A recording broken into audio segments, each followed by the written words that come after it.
All right, so welcome back. This is my third time trying to record this. It's failing, so fingers crossed it works this time. We're going to continue through 1.2, lesson 1.2, and we're going to talk about sets and subsets. Now, a set is going to be the real numbers, and then the subset of real numbers are rational on the left and irrational on the right. And then the rational also has subsets integers and then whole numbers. The chart's on the left-hand side of this page, or the book, so you can see, refer to that as I talk. Okay, so let's see. True or false, their choice. A, irrational numbers are real numbers. So keep in mind that irrational is on the right, and you can see that on the previous page. Everything below the heading of real are part of real numbers. And since irrational is below the heading of real, then we know that irrationals are part of real numbers. On part B, no rational numbers are whole numbers. Well, I would say that's false. So rational numbers contain integers and they contain the whole numbers because those are subsets. And I can show you why that's true. So if I take the number 10, that's a whole number. Now ratios can be written as a fraction or a ratio. So to write this as a ratio, I simply place it over 1, and now I have my whole number turned into a fraction, a ratio, and I never change the value. So let's move on to the next page. Okay, so we made it to the first page, now I'm going to the second. Your turn. Tell me if it's false, and you have to explain why you chose true or false. You made a mistake. That's we learning from our mistakes. So take it away. Okay, welcome back. So here are your answers. For number 3, that would be false. Every integer is a rational number, but not every rational number is an integer. So remember, you can take a number such as 87 hundredths and 1/2, and those are rational, but you can't say they're integers because integers do not contain decimals or fractions. And number 4, some irrational numbers are integers. That is also false. So real numbers on the left-hand side of that chart, pardon me, real numbers are on the top and they're either rational or irrational. Integers are on the left and they are rational. They are not on the right. They are not irrational. Okay, let's see if it worked. Here they have some real life situations and they want you to determine what kind of set it's in. So on A, the number of people wearing glasses in a room, well, that's going to be a positive number. It's not going to be a fraction. It's not going to be a decimal. We don't have fractional people. We don't have decimal people. We're not going to have negative people. So that's going to be the set of whole numbers. So that would start at 0 and go up 1, 2, 3, 4, 5, etc. So people can't be a decimal. People can't be negative. People can't be fractions. So it has to be whole numbers. The circumference of a flying disc, like a frisbee, I suppose, has a diameter of 8, 9, 10, 11, or 14 inches. So the circumference is found, if you remember circumference.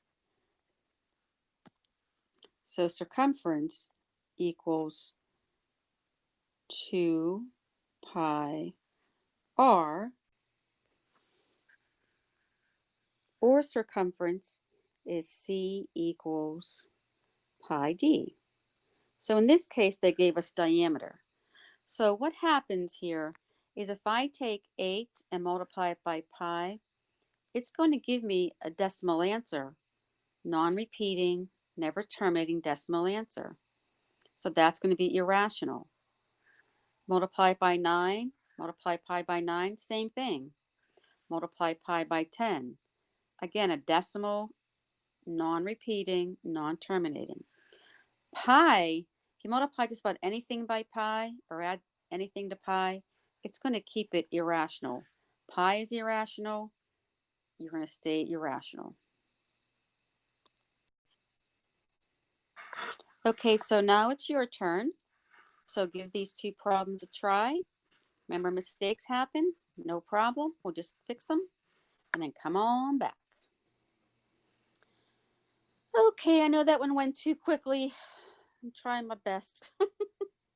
So for number 5, the amount of water in a glass as it evaporates. So you can take this measurement of the glass and it can be a whole number. It can be 1 inch, 2 inch, but between 1 inches and 2 inches, then we have decimals. We have fractions. We have decimals that never terminate, never repeat. So the water is going to be a real number. It can take any number you want. Decimals, fractions, repeating, non-repeating, pi, whatever it takes. Number 6, the number of seconds remaining when a song is playing, displayed as a negative number. So the song is counting down. So this could be real numbers. This is just an example. The number of seconds remaining can be any number less than 0, because it has to be negative, depending on the display device. Okay, so again, this could be a negative fraction. It could be a negative irrational. It could be negative pi. It could be any piece. So we can't just cut it up into sections. So that's why this one is also real numbers. Okay, so these problems are on page 18, the guided practice. So give problems number 9 and 10 a chance. Again, true, false, explain your choice. So go back and use the chart to help you out, see where the whole numbers are, and if they're rational. And then number 10, see about irrationals with whole numbers. So give it a try.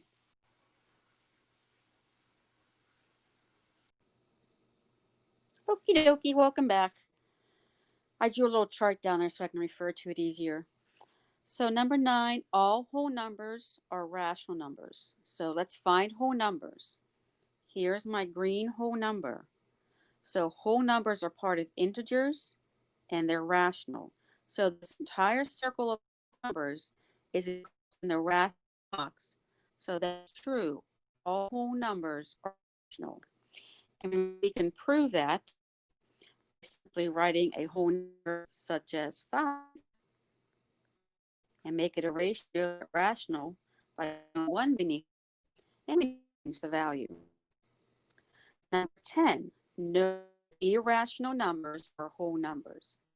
So here are my rational numbers. I don't see any whole numbers included in it. So that is true. Whole numbers are rational numbers. Well, one more.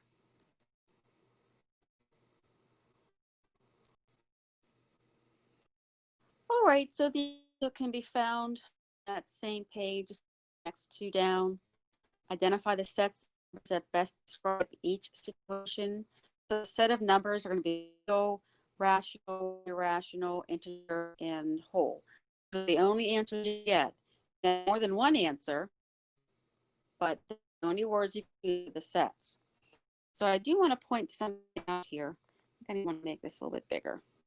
I want to let you know that, oh, weird, what happened? Weird. Okay, so I want to know that the change in the value count, that's like a checking account perhaps, or a savings account. It's dealing money to the nearest dollar. You only have dollars. Only add dollars, change. They only have whole dollars, no change. So no coins. And the ruler they're talking about over here. So this should give you a big hint to the answer. Give it a shot.